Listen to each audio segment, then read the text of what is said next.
Yeah, that was a lot of fun doing the thing with Jeff. Can you hear me out there?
How's the volume? How's the voice? How's everything? I know there's quite a delay from the software I'm going through to YouTube. You can see my my dog here behind my headstock.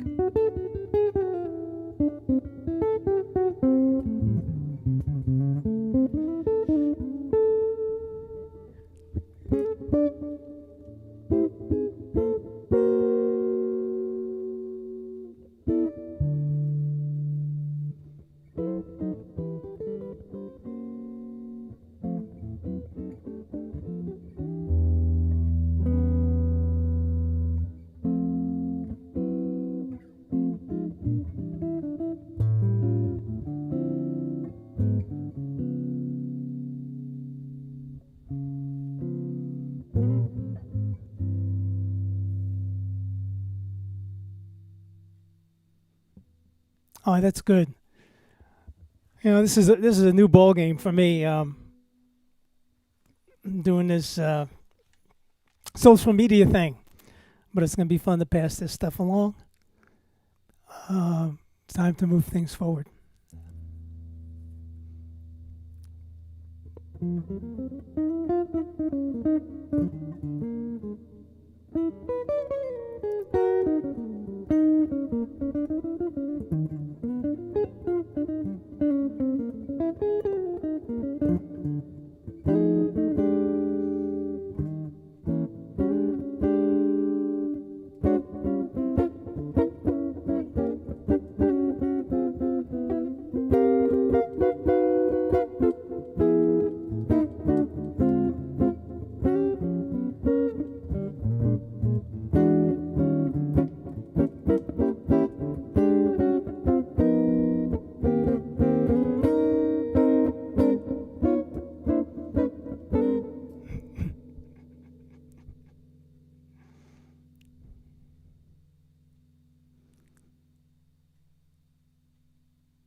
Let's give people a few more minutes. There aren't a whole lot of viewers. We'll give them a few more minutes to jump on.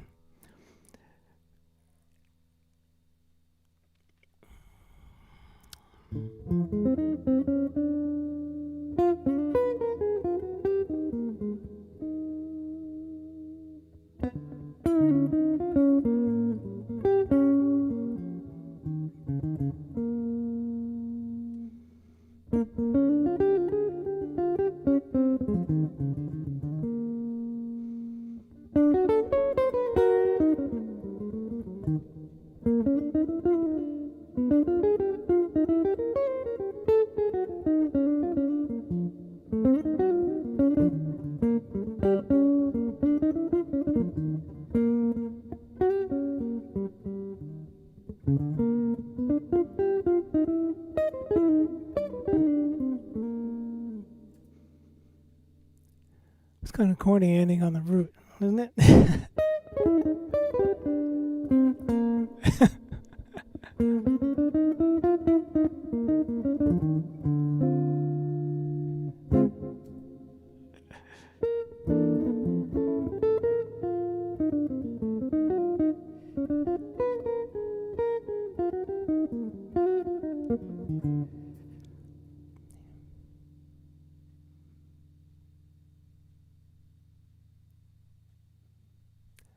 Hey guys, it's my pleasure doing this.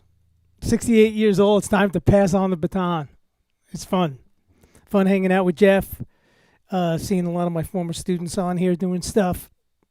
My buddy Barry Green is doing a great thing at his school in Jacksonville, which I'll soon be a nearby resident.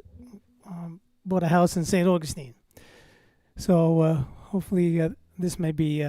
I may not get to enjoy the Northeast winter this year. A lot of good players are moving down there.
We'll give it another 2 more minutes, and I'm going to start to pass on this stuff for you all. I don't know how many people are out there. It just says current viewers, like 8 or 10 or something like that. It does take a bit to get some viewers. I'll pass on the words because I'll keep building on it.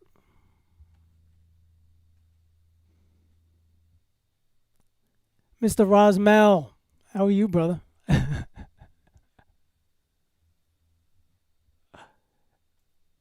I see you're posting with all those unbelievable Guild guitars. It's old George Benson world, old Guild guitars.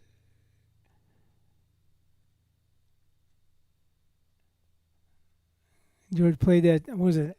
No, it wasn't. It was a super, what was it? X400, X500? Something like that. I always like those set of pickups.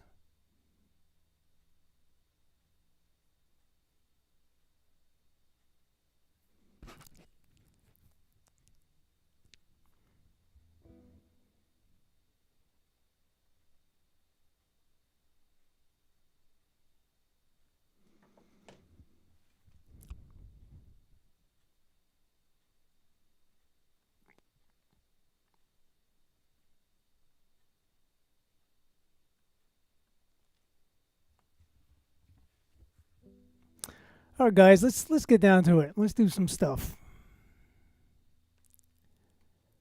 If you all heard me with Jeff last week, you know, we talked about all of us starting out in the blues and starting out by playing the minor pentatonic and trying to find notes that all will fit to play melodies in the blues. And I kind of feel that's how we all started. And then we moved on from there. Anyway, the topic today is the secret or the magic of minor 6 chords. Well, here's what minor 6 chords have done for me. You got 3 X500s. God bless you. I had one once. Here's what minus, what I'm showing you all is I was fortunate to graduate Berklee in a really cool time, early 70s. A lot of great players were there, a lot of great teachers were there. I was fortunate to study for many years with Charlie Benakis and then Dennis Sandoli, and fortunate to have someone we can call a mentor to many of us, Mr. George Benson. And with myself and my close friend Richie Hart, we would scope out what George did. And this is one of the many tools that we watched George use. I think because he too probably came from the pentatonic, minor traditional scale. I want to say traditional pentatonic scale because anything that's 5 notes is a penta, So, but we have a traditional one that's derivative of the major scale with the removal of two of the active tone, the 2 active tones, which is the 7th and the 7th and the 4th, and it gives us what we know as the major pentatonic, which sounds like My Girl. Okay, it gets rid of all of those active notes in the beginning. So, and then what we did is we forced it on a blues by taking the minor mode of that, which Berklee called a la pentatonic because it's from do, re, mi, fa, sol, la. And we all did the same thing. If we're playing a blues for this demonstration, A, because that's probably where we all found ourselves in the beginning. Well, on the A chord, that's sharp 9, that's root, that's flat 7. That's 5, this is sus 4. On the D chord, that's flat 7, that's 5, that's sus 4, this is 9, this is the root. On the 5 chord, this is sharp 5, right? This is sus 4, this is sharp 9, this is the root of E7, right? And this is the flat 7.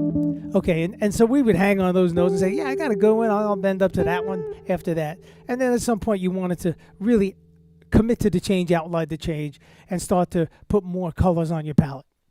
Well, along those kind of lines, and I think Rosmel probably heard me speak of this a long time ago. I think the first time I ever did a Facebook Live thing. Along those lines, if you take that A minor pentatonic or C major, and let's think of it as A minor as a 2 chord in the key of G, okay? And you can surround it with any note you want. Doesn't matter. We'll talk about chromaticisms and direct and indirect resolutions at some point when we all get back on here. But move one note. Move the G to F sharp, and now you have a D dominant pentatonic.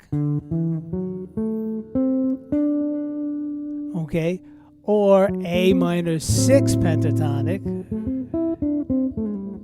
And here's where the fun starts. And I'm going to put something up on the screen for you.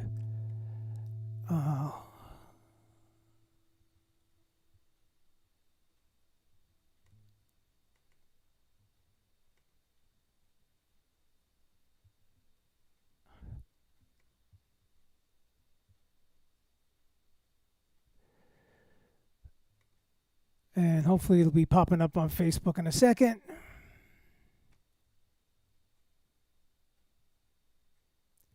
And there it is. Okay, and what we have is, and I'm going to look at it here. Okay, what we have is the original C major pentatonic or A minor. And then we move the one note, and that gave us the F sharp, which now makes it a D9 or a D7, or you see the stuff below? Additional use. It is all. It's all C major 7, sharp 11. It's all D7. It's all A minor 6. It's all F sharp minor 7, flat 5. Those are all the same names for the same thing. Okay? That's what they are. And when I remember asking George, when he played stuff like that, what do you want to call it? He goes, I don't know, whatever you want to put in the bass. So if you're playing this chord and someone puts a D in the bass, yeah, it's going to sound like some kind of a D7 chord. If they put A in the bass, it's going to sound like some kind of A minor 6. If they put F sharp in the bass, it's going to sound like an F sharp minor 7, flat 5. And if you look at an F sharp minor 7, flat 5, and that position I'm in, let me just move this guy a little out of the way. And you take away the F sharp, it's A minor. So the available notes to target are all the same. Now, as many of you have played every mode from every degree. We had to do it at Berkeley, starting from every finger. I've practiced all my arpeggios. But this tool that I'm passing on kind of snapped me. When I practiced arpeggios, I would solo sounding like arpeggios. When I practiced scales, my solo sounded like scales. When I started to incorporate this as my main focus when I solo, I started playing more lines a la George, a la Charlie Parker. And there's ways that we can elaborate on this that we'll talk about more in the future. But this is just the basic and the beginning of it. Now, I think you guys got this. I'm going to yank this off the page. So I'm back for real. And let's see if you can hear this. I'm going to play lines based on what I just pointed out to you. And hey, Jeffrey. So the lines I just pointed out to you based on that concept. And I've said this, in fact, to Jeff in that interview. I can't be a slave to more than one master. So maybe some people can. I mean, I found myself being a slave to all these masters when I improvised, and all of a sudden go, oh yeah, symmetric diminished scale. And there it went out, symmetric diminished scale. Had nothing to do with playing a melody. Same thing, altered dominant scale. Oh, here we go, altered dominant scale. and it sounded as such. It did not sound like great melodies. This kind of, you know, uh, kind of dragged me to realize I had to play melodies, and it made it to where, because it's a pentatonic thing of 5 notes, which is really nothing more than extended arpeggio, if you want to consider it A minor 11 arpeggio, if you want to consider it a G9 arpeggio or A minor 6 arpeggio. It's still an arpeggio. It's just you're not doing it in tertial harmony or in thirds all the time. I'm not saying you don't play thirds. I'm not saying you don't play scale lines. I'm not saying you don't do any of the above.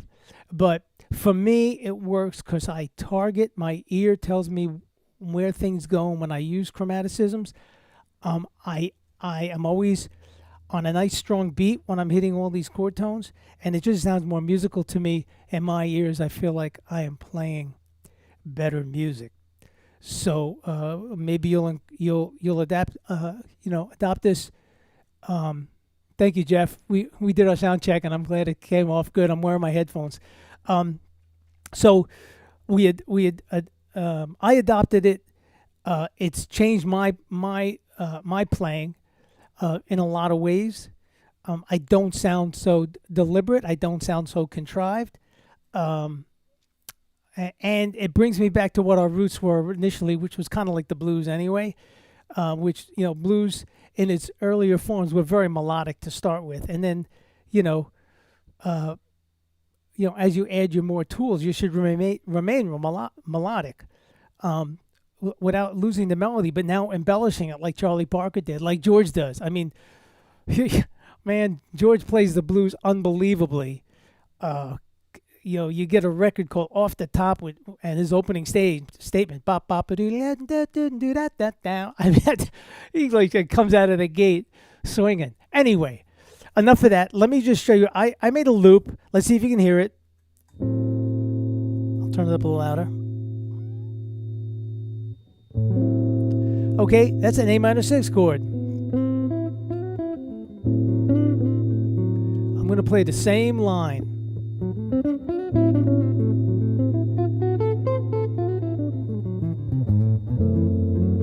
Oh, look, it just changed. F sharp minor 7 flat 5, same line.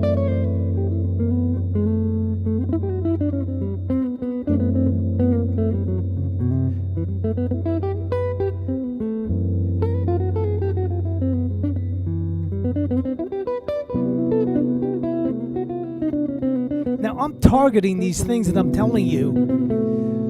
Here it is. I'll play verbatim.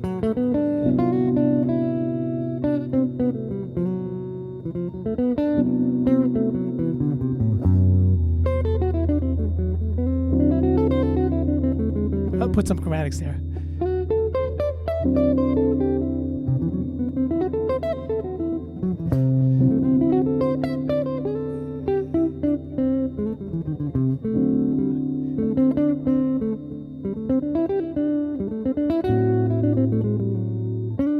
I'm targeting those notes I just described.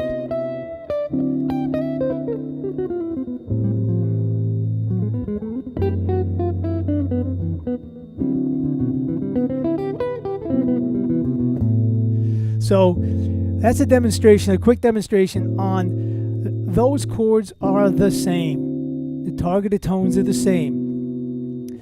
Yes, if someone plays, let me just shut this off. If someone plays an F sharp in the bass and you hit an F sharp, of course it sounds like the root. If someone plays a D and you hit an F sharp, it sounds like mi do. It sounds like the third. Okay?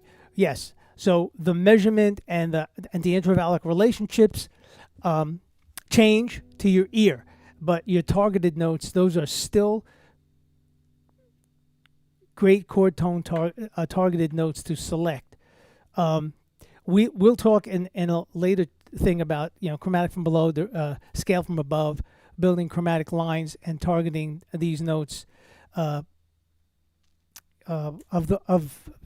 A A minor 6 arpeggio or A minor 6 pentatonic or whatever name you want to give it. It's just but now that you know that those notes and those targeted areas all equal C major 7, D7, A minor 6, F sharp minor 7, flat 5. When you create a line on one, you're automatically creating a line on the others.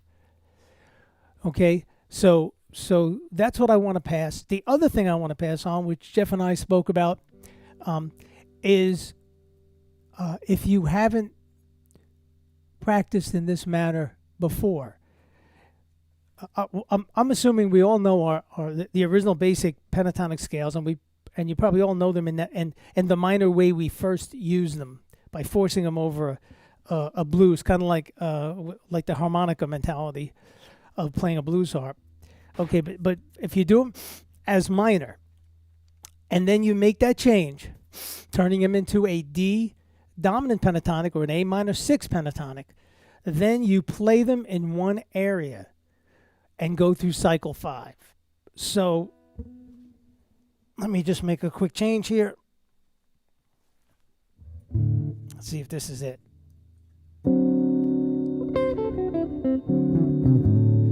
That's A minor.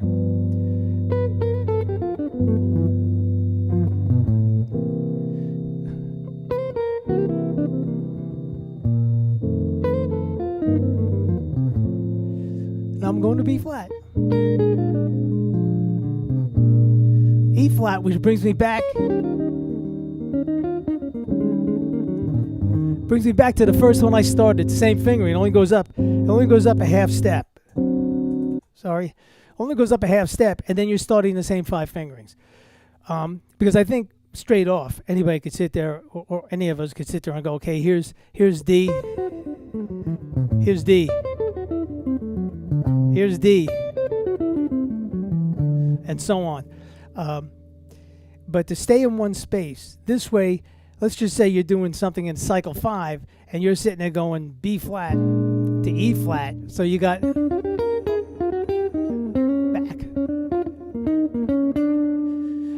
and then back to E flat, of course, B flat, F, E flat, B flat, F.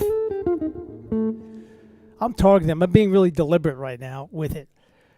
But that's what I wanted to pass on in this session.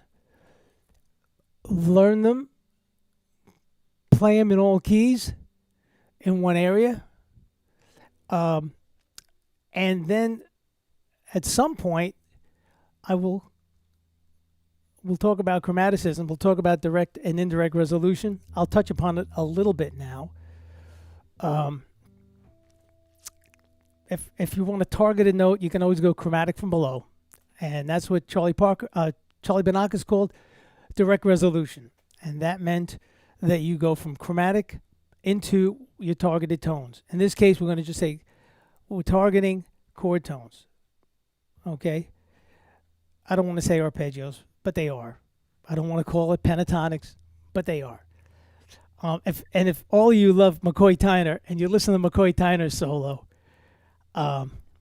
man, I just can't help but think that this is one of his main tools, his compositional tools, and that's really all this is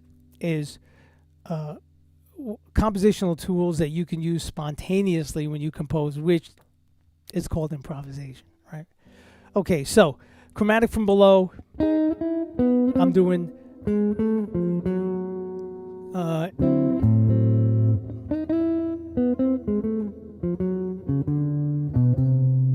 And then Charlie Banacus had scale from above. What scale? You know, if you want to consider it Dorian, then you're doing this. Okay? If you want to consider it Aeolian, you're doing this. Okay? To me, that I don't want to say it's irrelevant, but you know, let it be whatever you choose at that moment. The point is that you're resolving your ideas to a strong tone, and it's also a tone that should be on a strong beat. The other thing I neglected to mention, yes, if you look at those 4 chords, you can say C Lydian, A Dorian, D Mixolydian, F sharp Locrian. Yeah. You could do that. But like I said, when I played scales, I sounded like when I practiced scales, I improvised like I was practicing scales. So I don't. I practice targeted tones and make lines and create lines from it. So anyway, so those are the things. I mean, and here's something that if you all are hip to Barry Harris, a great piano player, great educator. Barry Harris comes from a similar thing, and he too was like a Charlie Parker disciple, and he creates what he calls a bebop scale. But the bebop scale is nothing more than using one chromaticism within the scale so that everything falls on a strong beat. So if I do a bebop scale on B flat, it's going to be B, C, B flat, C, D, E flat, F, G, A flat, A natural, B. But notice when you play it as eighth notes,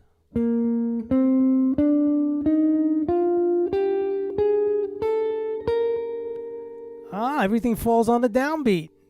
And if you do it ascending, if you start from any chord tone, okay, I started from B flat, I'm starting from A flat now.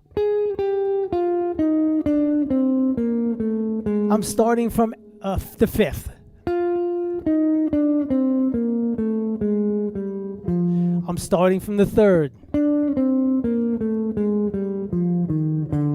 I'm starting from the root. So if you tie that together with what we just spoke about, and you decide you did a line and you went,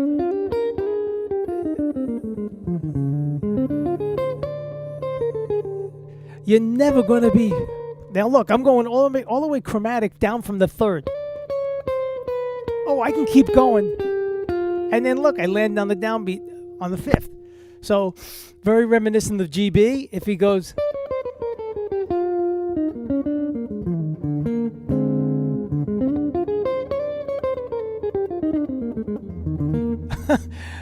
so everything's based in chord tones and how you attack them and how you resolve them. There's no.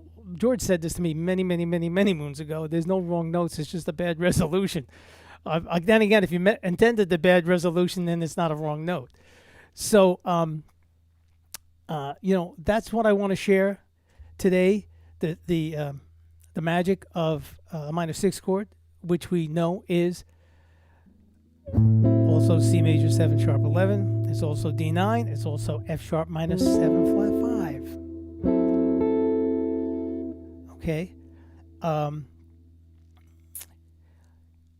Is there any questions? Anybody want to shoot me any questions while I can read my comments?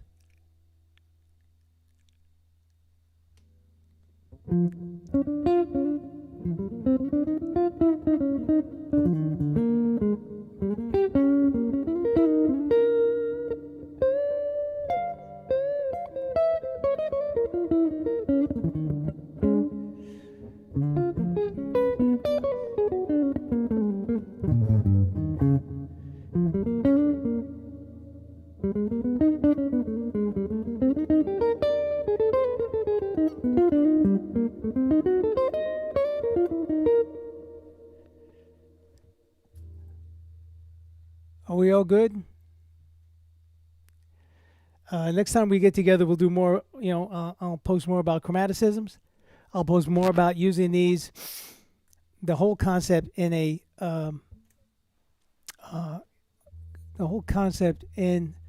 more of a substitution for other chords. I'm going to post 2 other things on the screen for future chat. Here is the original pentatonic, which you guys should have up there anyway. And if you can see the C major pentatonic,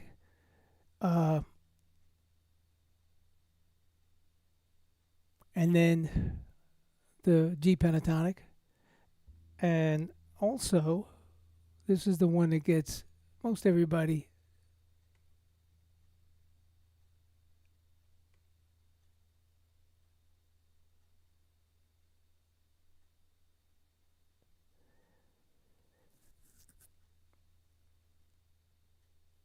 I'll give you a brief review of what I just posted when it shows up. There it is. I resize it.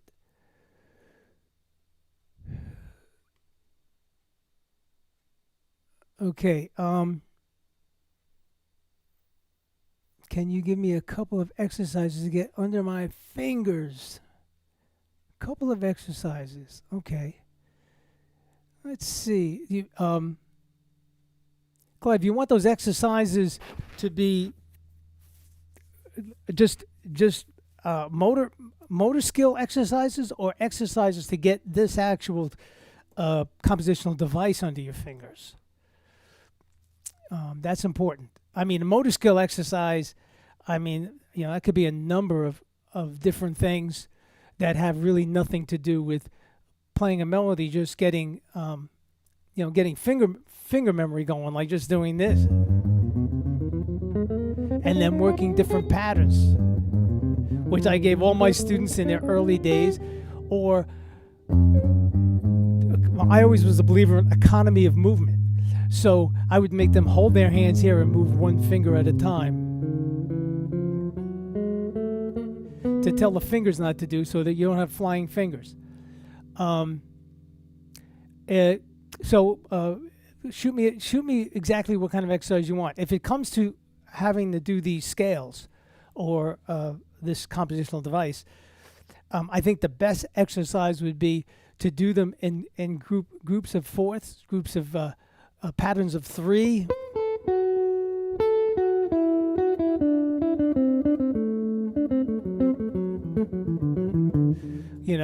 Do that.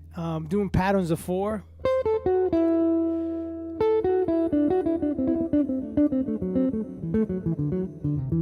Just remember, you don't want to, those are great to limber up your fingers. But you don't want to, and you may in the middle of an improvisation come across a pattern and hear it in your head, and it'll come out. There's nothing wrong with that. It's just that patterns give birth to patterns after a while. So that would be my suggestion. You can reach me via email, and I'll be happy to give you any of that, or my Facebook page. Friend me there. I'll be happy to give you more info or more insight on things to practice. Can't see your hand. Oh, see, that's those small details, Jeff. Let me move some of this stuff. Lose that. Lose this. Okay. I think that's good to know. You can't see. Let's go back to that should be leaving the screen now, and there's such a delay here. There it goes. Disappearing now. That last one's going to be out of the way. And I'll give you the same things again, Clive. Here's the patterns I would give early students, depending if you need this for finger memory and motor skills. And that would be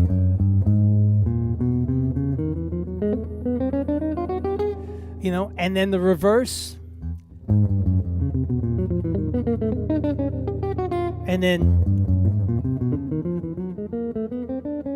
so on and so forth. 1, 3, 2, 4. Here's the one that would always throw them, and that was keeping your hands on there, because again, I believe in economy of movement.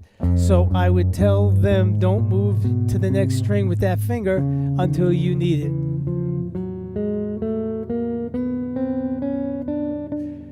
Now, again, that's the pattern if it's just for motor skills. There's a million of them. I think I showed, Jeff and I were joking with one where you pick a fret and you just play one.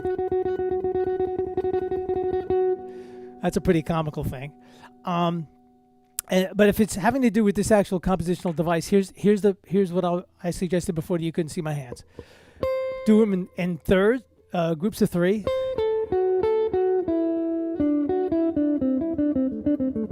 Groups of 4.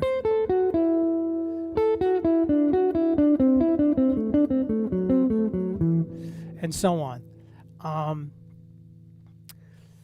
That's my suggestion. Remember, people ask me, well, how do you play fast? Well, you have to get to where you hear fast.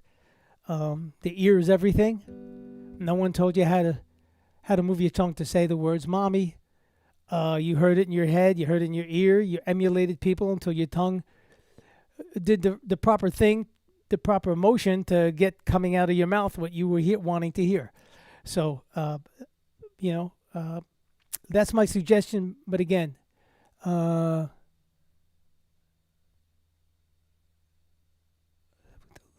be really interesting. Okay, so with the looper, you mean playing against the looper? Let's make a change here.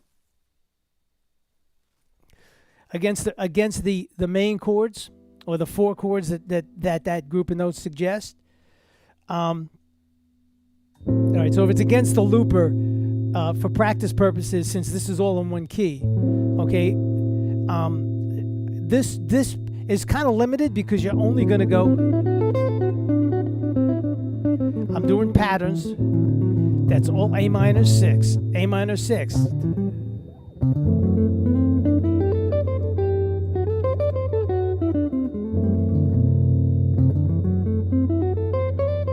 A minor 6. Sorry, once in a while I'm popping in some other notes I hear. So this is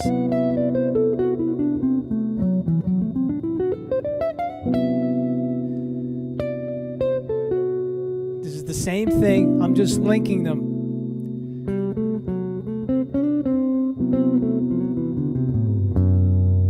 Now I'm just going to use wherever my ear tells me to go.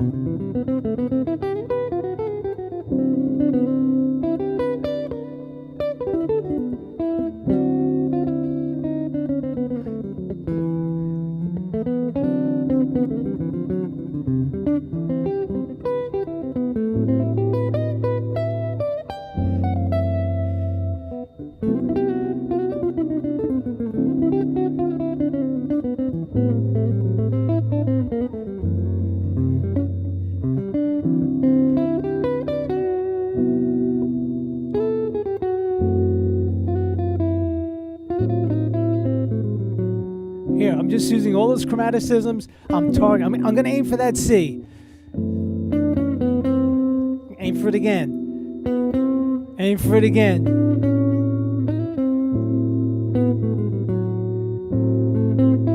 I'm going to aim for the higher C. I'm going to go down from the C down to the A.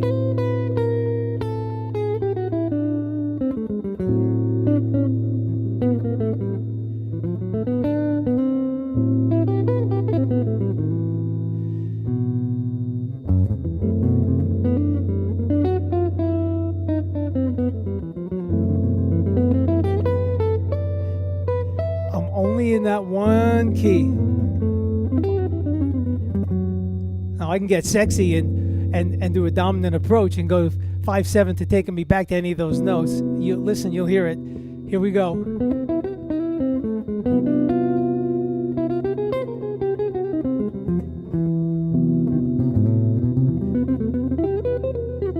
What did I do? I played a B flat 7 and I've talked this over with Jeff to show him this, which is the same as F minor, B flat 7, or A flat major 7. Okay, so that's the same group of notes, just in a different targeted key of the moment. Okay, so F minor 7, B flat 7, A flat major 7, or D minor 7 flat 5 is the same grouping, just based out of a F minor 6 grouping, okay, of their notes. So I just use that to take me away, just put a little hair on the A minor because it's getting redundant. Okay, so back to A minor. Here we go. Here I go. So I just added more hair because I made it do this. I made it do this in the middle of it. It was going, and then I went,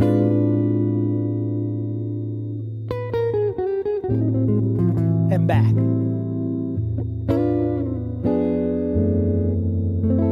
You heard that once ago? It's a, so now I'm playing on that.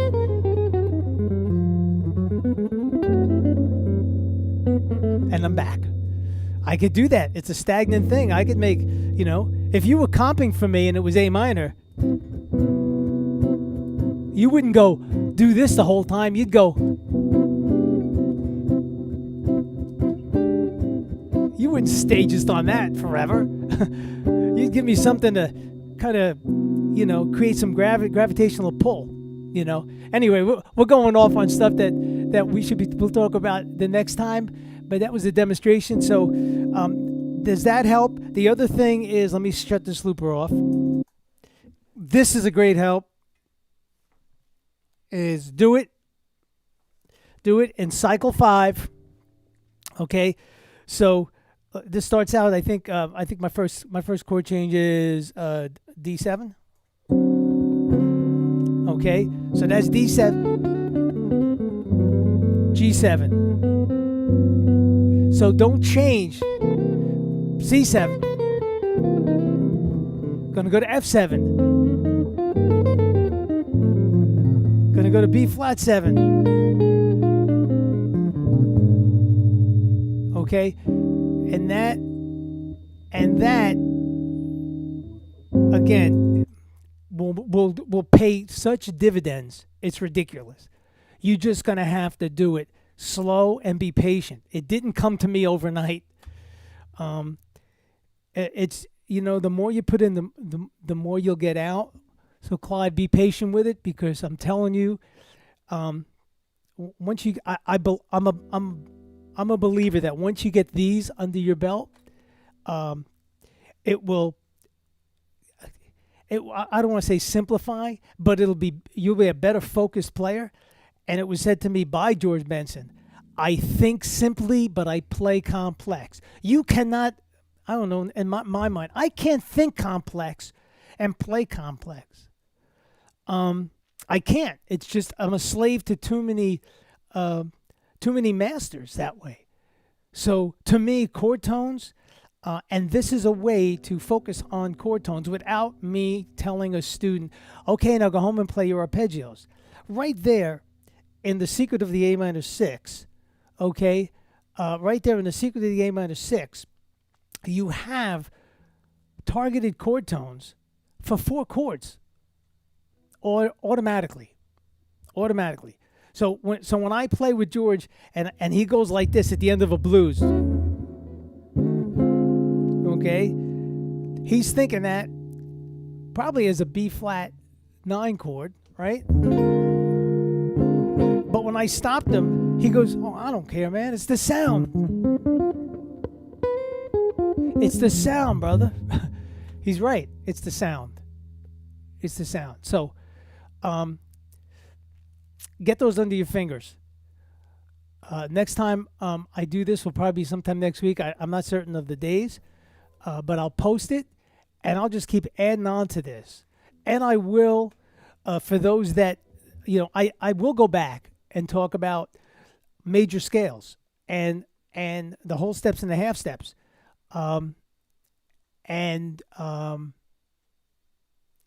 Steve's about to say something.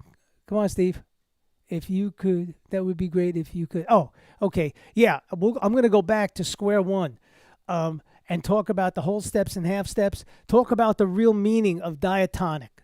Okay? I can ask many people what they think. What does the name diatonic mean? And some of these are players that have been playing forever. And the most common answer is, oh, well, it's the family of a key. I guess. But riddle me this, and I'm showing my age. Riddle me this, Batman. Okay, what does dia mean? Dia means two. 2 what? Two what? In my mind, it's two qualities of sound. Those two qualities are rest or movement. Or in musical terms, tonic and dominant. A dominant chord is a demanding chord. You meet someone who has a dominant personality. He dominates the conversation. He dominates being respected, being paid attention to. Okay, tonic is restful. It's peaceful. Those are the two qualities, and there are two qualities in the diatonic system. And the diatonic system is comprised of a tonic sound, restful, and a dominant sound, or still and movement. And once you understand that, then you realize that a 1-6-2-5 progression is nothing more than just rest, rest, move, move. And we'll talk about that next time. I don't want to, pound you guys, but we'll talk about that. Talk about the building of a major scale, the notes taken out of the major scale that created the pentatonic scale, how blues notes got incorporated because of the field hollers, and folks picking cotton, created melodies where a sharp 9 or a flat 3 or a flat 5 or a flat 7 became a prominent melodic note, which it wasn't back when the music came from Europe. They became prominent melodic tones. We'll talk about all that stuff. It's all intriguing. It all, is what makes American music unique. The blues is the essence of everything American. If you can't play the blues, there isn't a damn thing you can play that is out there.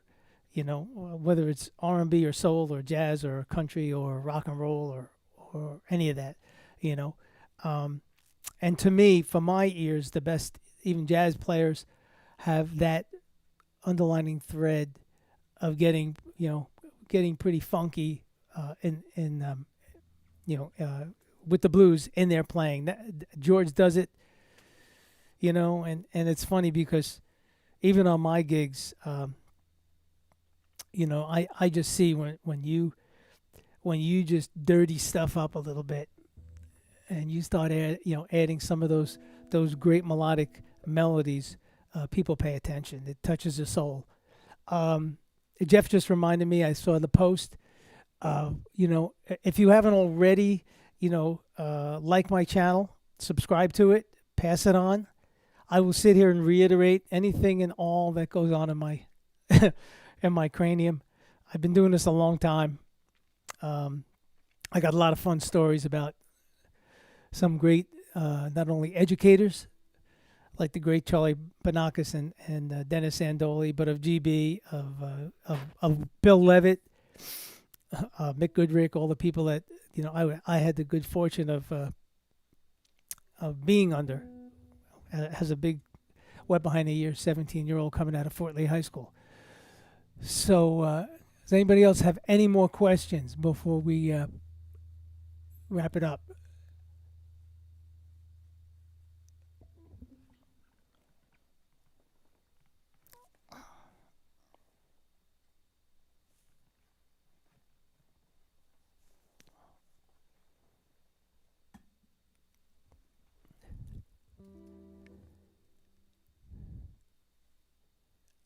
And while I got you all here, I want to give a great thanks and a shout out to my buddy Jeff McElrain. He his kindness to get me hip to all this so I can reach out to you people. I probably should have done it far sooner, especially during this COVID thing, but I'm happy to do it, and I'm happy to continue doing it. And again, I can be found on Facebook as well as YouTube. I can be found my email address if you have any questions. And I will eventually publish some of these little pamphlets so they can all be gotten and you can keep record of it. Hi, Lise. How's Nashville? Did you just join? You missed my whole presentation, my whole my whole PowerPoint.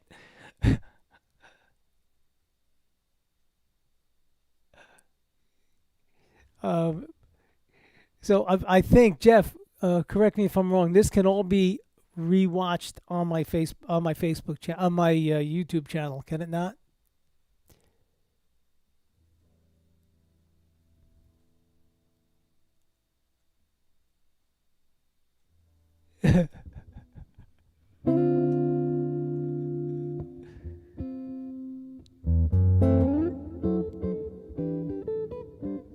And we will discuss secondary dominance. I'm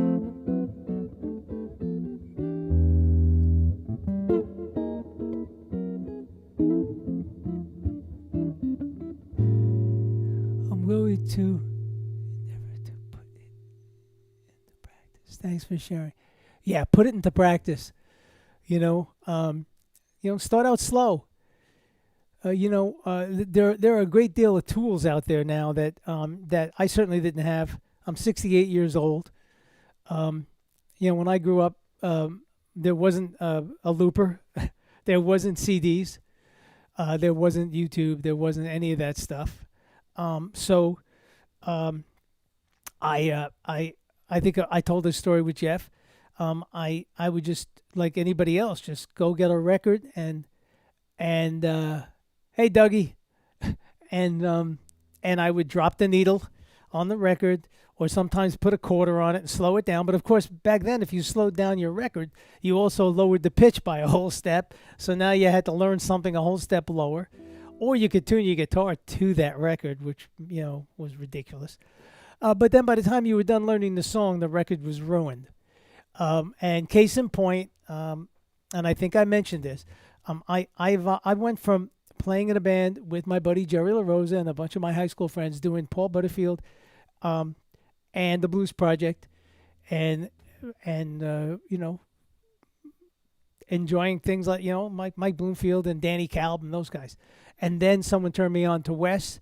I believe it was mine and Jerry's late friend and great drummer Tony Corbicello's uncle turned me on to Wes Montgomery, and I bought the record called Dynamic Duo, Wes Montgomery and Jimmy Smith, and there was a blues on there, and it was called James and Wes. It was a blues in F, and I learned that, and the lick that blew me away was this one.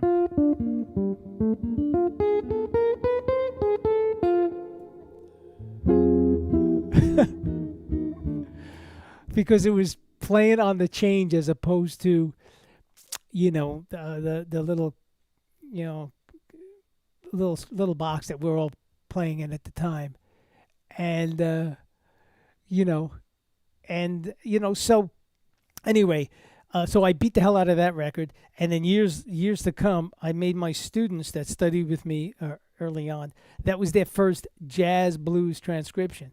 And I think I mentioned this in the past. A great guitar player who studied with me way back when he was all of like maybe 14 was Barry Green, and that was Barry's one of Barry's lessons, and his turntable played half step fast.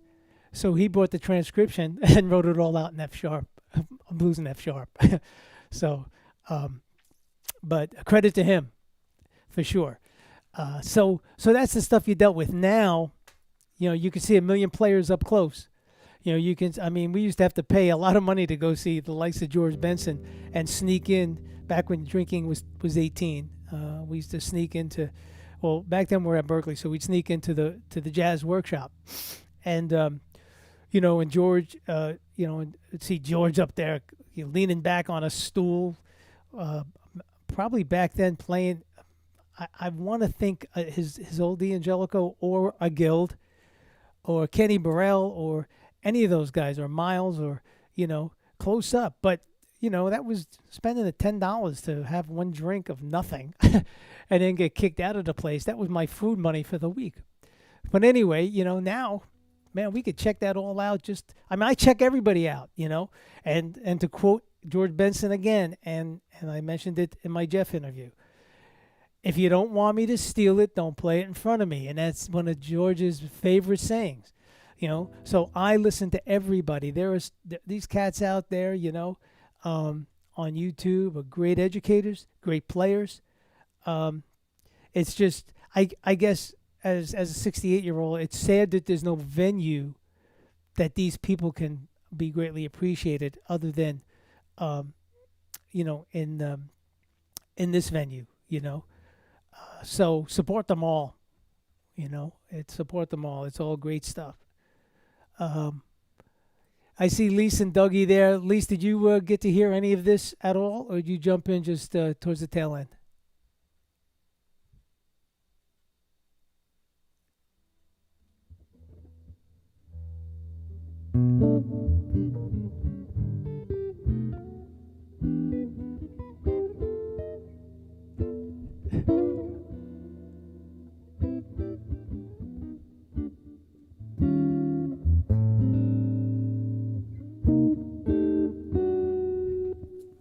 Any other questions, guys, ladies?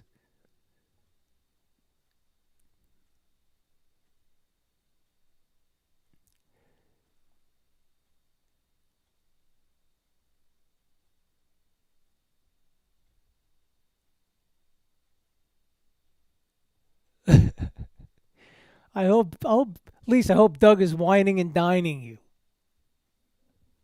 And if he isn't, he should.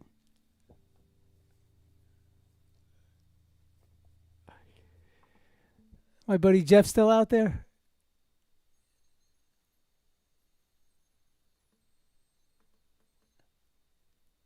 All right, guys, I'm just going to give it probably another 2 minutes, and I'll jump off.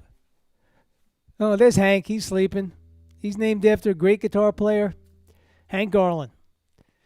And if you haven't heard Hank Garland and Jazz Winds from a New Direction, that's really his paper name. Jazz Winds from a New Direction, and we call him Hank. Um, you got to check that out. Hank Garland, another great, great, great guitar player that did his stint in Nashville, and a big influence on George Benson as well. Him and Wes were two big influences in Coltrane, and McCoy Tyner is also. Oh, Jeff is still there. Um, I had the great pleasure to work on three of George's albums, and the most the one was called Big Boss Band with the Count Basie Orchestra, which is killer. But the other one, George woke me up at 2 in the morning and said, "Could you come to the studio with McCoy Tyner, Ron Carter, and Al Foster?" And I was like, "Were you kidding me? I'll leave now."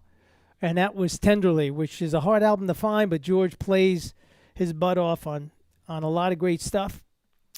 Uh, and I guess I was fortunate that he thought enough of me to put my name in on the credits. But anyway, no questions about what we chatted. Lise, you've heard a lot of this before, but if you get a chance, look through it and see if you have any questions or see if I cleared up any of this stuff. Jeff and I are going to start going through my stuff, and we're going to make small pamphlets that we'll put for a feed up there on all of it. But we will go back at some point to the beginning for people on major scales and all that, and the gravitational pull of major scales. All right, Jeffrey. Thank you again, brother. All right, folks. I wonder if the Yankees are winning or losing. I hope to see you all soon, and thank you. And hit subscribe, hit the bell, or whatever people say to let you know I'm back on when I'm on. And I will see you all sometime next week, probably next Thursday as well. All right, so stay safe, and don't and feel free to reach out to me however way you need to. I'll be happy to help you out.